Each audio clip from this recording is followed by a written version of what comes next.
안녕하세요. 닥터왕 성의학연구소의 닥터왕입니다. 이제 무더운 여름이 끝나고 드디어 가을이 다가왔습니다. 코로나로 인해 지친 우리의 일상도 계절의 순환처럼 다시 일상으로 돌아갈 날들을 손꼽아 기다려봅니다. 오늘 제가 말씀드릴 내용은 질경련 환자가 아닌 그 질경련 환자의 배우자에 관한 내용입니다.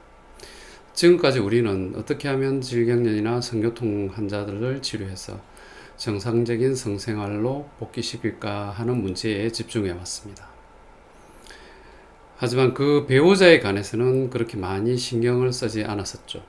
여성의 통증 질환 문제를 해결하는 것도 쉽지 않은 과제이지만 이제는 이 질환에 대해서 환자의 관점뿐만 아니라 그 배우자나 남자친구의 관점에서도 이 질환을 입체적으로 바라볼 필요가 있습니다.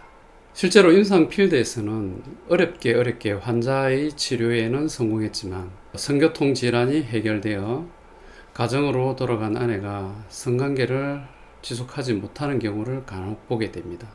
바로 남편이 문제가 되기 때문이죠. 한쪽의 문제를 해결했더니 다른 한쪽의 문제가 불거진 경우입니다.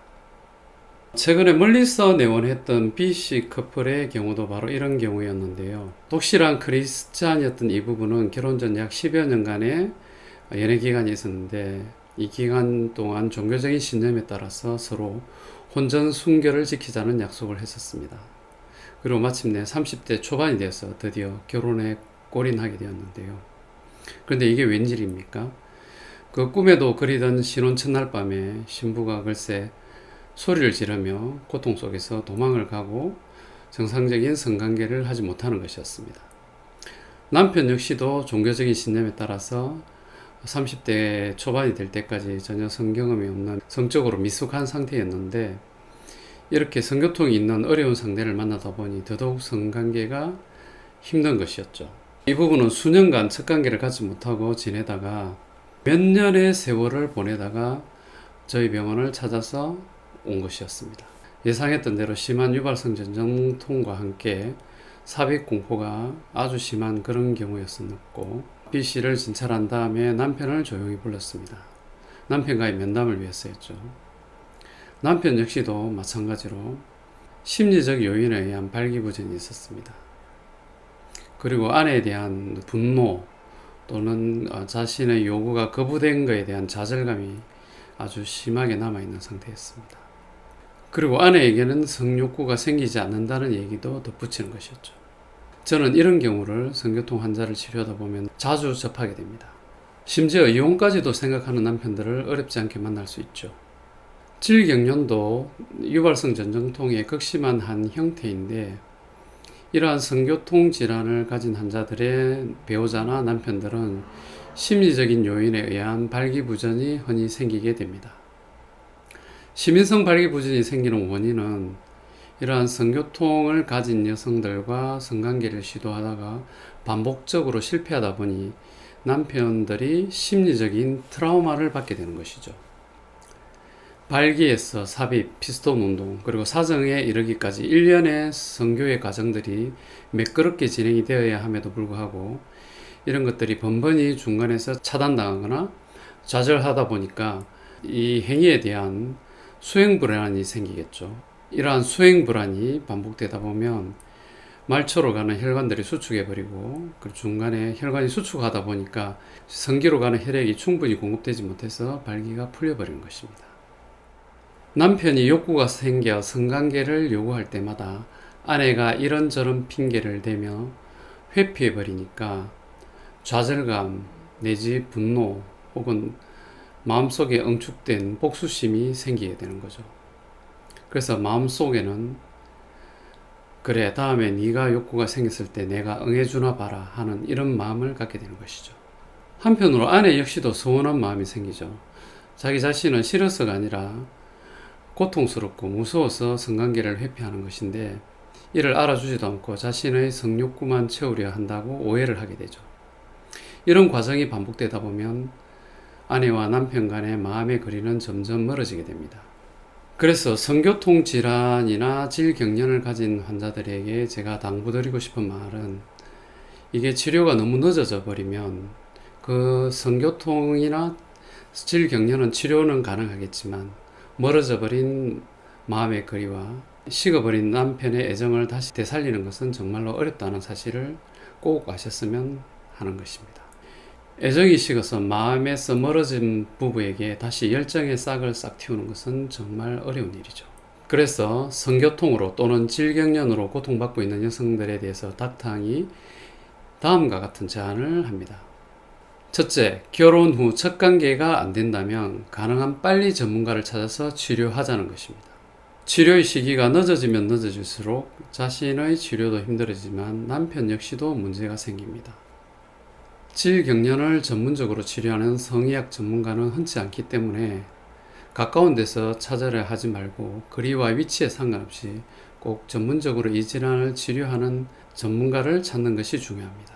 둘째, 여성의 관점에서만 성을 바라보지 말고 남편의 입장에서 또는 남성의 입장에서도 한 번쯤 성을 바라보자는 것입니다. 사실 결혼 생활에서 성생활의 부재는 아내에게보다는 남편에게 더 큰 아쉬움과 갈증을 남깁니다. 그래서 여성들은 자기 자신이 그렇게 많이 아쉽지 않으니까 치료를 차일피일 미루다가 골든타임을 놓치고 가정이 깨어지는 경우가 흔하죠. 본능의 관점에서 결혼을 하는 목적을 살펴보면 여성들은 섹스 그 자체보다는 안정적인 환경에서 이세를 키워낼 수 있는 그런 환경을 제공받는 것이 주된 목적이고, 반면에 남성들은 정기적이고 안정적인 섹스의 기회를 갖는 것이 결혼의 목적입니다.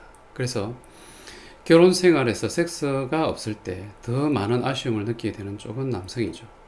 세 번째로, 혼전 순결에 너무 집착하지 말고 결혼을 전제로 사귀고 있다면 가능한 빨리 서로의 성기능을 확인해 보는 것이 중요합니다. 최근 한 의학 논문의 보고에 의하면 20대 중반까지 성경험이 없는 여성들은 대부분 성교통 질환을 갖고 있다는 결과를 이야기하고 있습니다.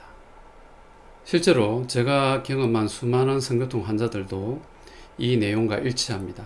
특히 30대까지 성경험이 없다면 비록 자신이 종교적 신념이나 가치관에 따라서 혼전 순결을 지키고 있다고 하더라도 대부분 성교통 질환에 의한 경우가 많습니다. 그래서 이러한 경우에는 반드시 성교통 질환을 의심해 봐야 합니다. 네 번째로, 다음과 같은 다양한 증상들이 있을 때는 질경련이나 성교통 질환이 있을 가능성을 생각해 봐야 합니다.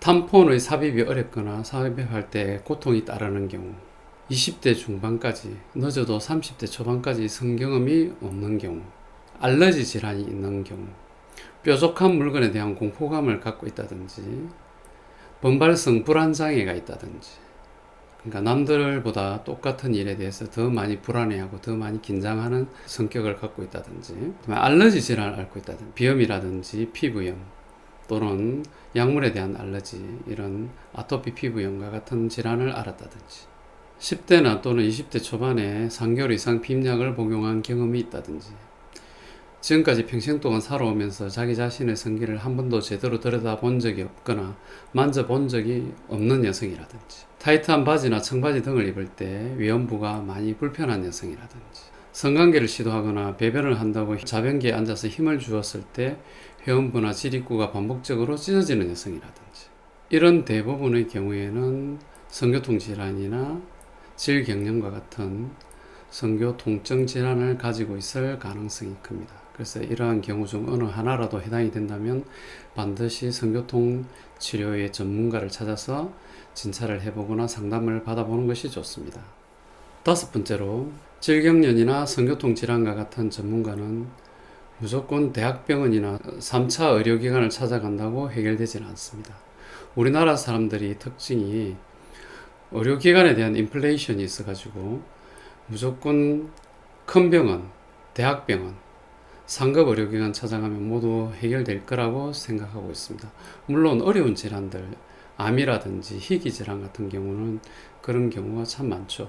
성의학에 관련되는 질환들도 그런 희귀질환이지만 불행하게도 아직까지는 여성 성의학 분야는 많은 3차 의료기관이나 대학병원 등에서 이 질환을 다루는 전문가가 거의 없습니다. 그래서 오히려 이 질환을 전문적으로 다루는 전문 클리닉을 찾아가는 것이 오히려 더 도움이 되기도 합니다.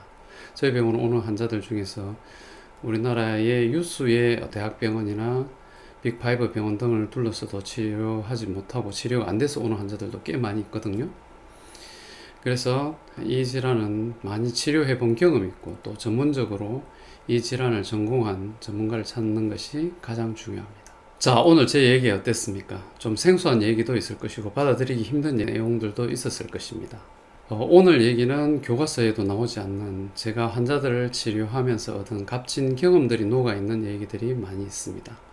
제가 이런 얘기를 말씀드리는 내용들은 수많은 환자들이 어디서 치료받아야 될지를 모르고 어떤 치료를 받아야 될지도 몰라 엉뚱한 치료로 수많은 시간과 비용과 노력과 감정을 허비하고 있다가 뒤늦게 찾아오는 경우를 참 많이 봤기 때문입니다. 그래서 어떤 경우에는 치료가 너무 늦어져서 더 이상 가정이 유지되지 못하는 안타까운 경우도 많이 접했습니다. 앞에서도 말씀드렸다시피 이러한 질환들은 치료의 시기가 늦어지면 늦을수록 그만큼 다시 일상으로 돌아가기가 힘듭니다. 지금 이 코로나 기간이 길어지면서 우리의 일상이 점점 회복되기 어려워지는 것처럼 말이죠. 시간이 해결해 주겠지 무작정 기다리는 것은 결코 답이 아닙니다. 꼭 전문가를 찾아서 제대로 된 치료를 받는다면 여러분의 부부 생활이나 성생활이 꼭 정상적인 생활로 돌아갈 수 있다는 것을 말씀드리고 싶습니다. 긴 얘기 들어주셔서 감사합니다. 이상 닥터항 성의학연구소의 닥터항이었습니다.